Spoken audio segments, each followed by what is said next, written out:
Este aqui é Israel, um dos países mais desenvolvidos do Oriente Médio, mas o seu território tem um grave problema geográfico. Começando pelas suas fronteiras, o país é totalmente cercado por nações que já o atacaram no passado, sendo o Egito na fronteira sul, a Jordânia no leste e ao norte o Líbano e a Síria. Além disso, existem países declaradamente inimigos de Israel, como o Irã, que mesmo não fazendo fronteira já ameaçou o país diversas vezes, além da Arábia Saudita, Iraque, Argélia, Líbia, Kuwait e o Sudão, que também já foram inimigos do país. Isso sem falar dos conflitos internos que acontecem com a Palestina na faixa de Gaza e na Cisjordânia. E um dos motivos para isso acontecer é que todo esse território é muito estratégico, dado que aqui temos o Levante, uma região que se estende desde o Oriente Médio até o sul dos Montes Tauro na Turquia, sendo limitado a oeste pelo Mar Mediterrâneo e a leste pelo deserto da Arábia e da Mesopotâmia. Essa área conecta o norte da África ao Oriente Médio, sendo requisitada por interesses logísticos e militares de diversas potências. E o outro motivo de ser uma área de conflitos é pela questão religiosa, já que Israel concentra alguns dos principais centros históricos para o judaísmo, islamismo e o cristianismo. Para se ter uma noção, nos países ao redor de Israel, em média 94% da população é islâmica, enquanto em Israel 82% é judaica. E para entendermos mais a fundo o problema geográfico de Israel, temos que olhar a sua história. Desde seu surgimento até os dias atuais, Israel sempre viveu conflitos, guerras e instabilidades, justamente pela localização geográfica e por estar em uma região estratégica. Sabendo disso, vamos começar a história de Israel por aqui, em 600 a.C.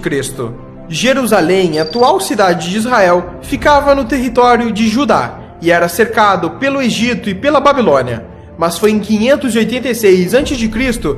que começa um ciclo de invasões naquela região, onde os babilônios, sob o comando de Nabucodonosor II, invadiram e destruíram o Templo de Salomão. E logo em 538 a.C., Ciro, o Grande da Pérsia, conquistou a Babilônia e grande parte do Oriente Médio.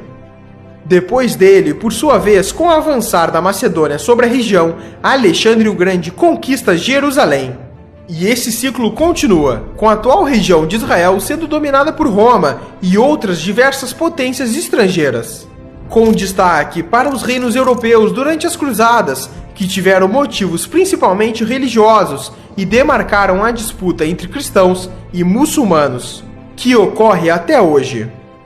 Mas foi só em 1948, com a saída dos britânicos, que Israel proclamou sua independência. Mas ao fazer isso, países árabes como o Egito, Jordânia, Síria, Líbano e Iraque não poderiam ver um Estado judeu no Oriente Médio e invadiram o país por todas as suas fronteiras, começando assim a Guerra Árabe-Israelense.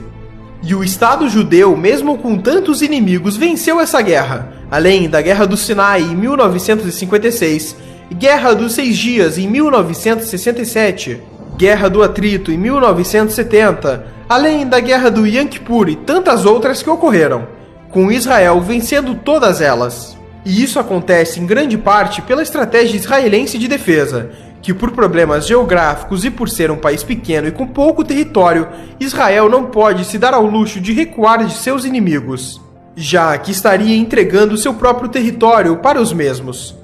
Basicamente, a estratégia se dá da seguinte maneira: a primeira etapa é avançar sobre território inimigo, no momento que eles menos esperam, e depois, enquanto uma linha avança diretamente em direção ao inimigo de forma rápida, uma ou mais linhas de ataque se dão pelas extremidades de forma a avançar mais rápido ainda, cercando o inimigo e não o deixando penetrar em seu território.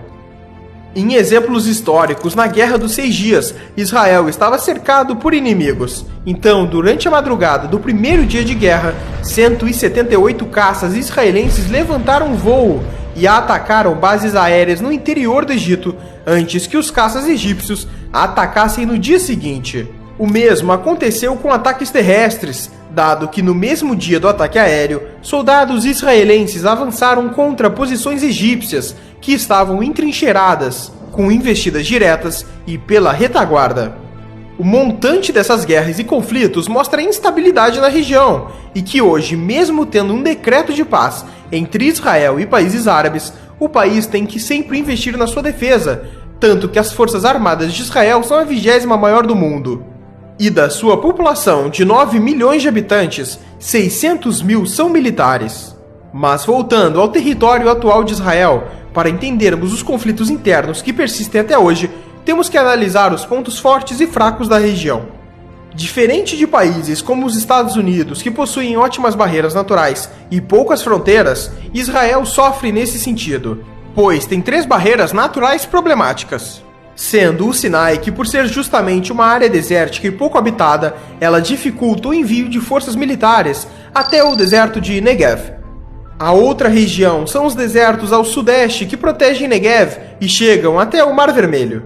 E por fim, o deserto que começa por volta de 40 quilômetros ao leste do Rio Jordão, que protege das possíveis ameaças vindas da Jordânia. Mas essa região em específico só funciona se Israel mantiver o controle da Cisjordânia, uma região de maioria palestina, o que é um problema para o país. E talvez esse seja o maior problema geográfico de Israel, os conflitos com a Palestina. Basicamente, a Palestina é um território dividido em 2 partes, sem ligação por terra, a Cisjordânia e Gaza. E dentro desses territórios temos regiões sob controle civil palestino e regiões controladas por Israel, conhecidas como assentamentos, que são como bairros protegidos por cercas e pelas forças israelenses. A proteção dessas regiões se dá basicamente porque a construção delas começou durante a Guerra dos 6 Dias contra os árabes, e as forças israelenses se estabeleceram nos territórios, e os conflitos entre israelenses e palestinos se intensificaram ao longo dos anos. Mas em 1993, em Oslo, Noruega, líderes israelenses e palestinos se reuniram e firmaram um acordo de paz, que estabelecia 3 áreas diferentes de ocupação na Cisjordânia. A primeira delas é a Área A, que seria administrada pelas autoridades palestinas. Já a Área B teria a administração palestina, mas controle militar de Israel. E por fim, a Área C, que é totalmente controlada por Israel. Muitos dos acordos firmados em Oslo foram mal sucedidos, mas as áreas permaneceram. E é na Área C que os israelenses têm dezenas e dezenas de assentamentos atualmente.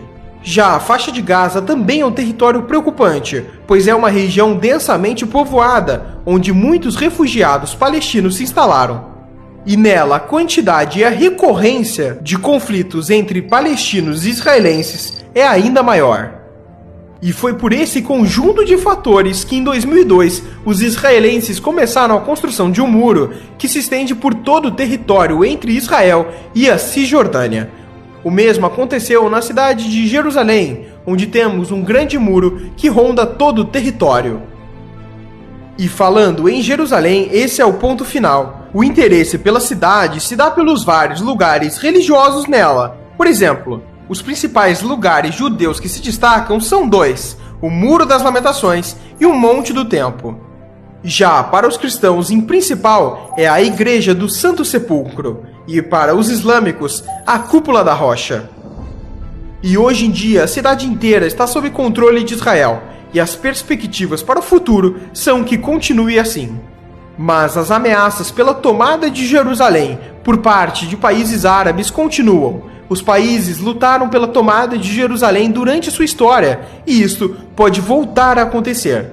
E é incrível como um país tão pequeno e tão limitado territorialmente conseguiu se tornar a potência que é hoje, mesmo com todos os seus percalços geográficos. E esse foi o problema geográfico de Israel.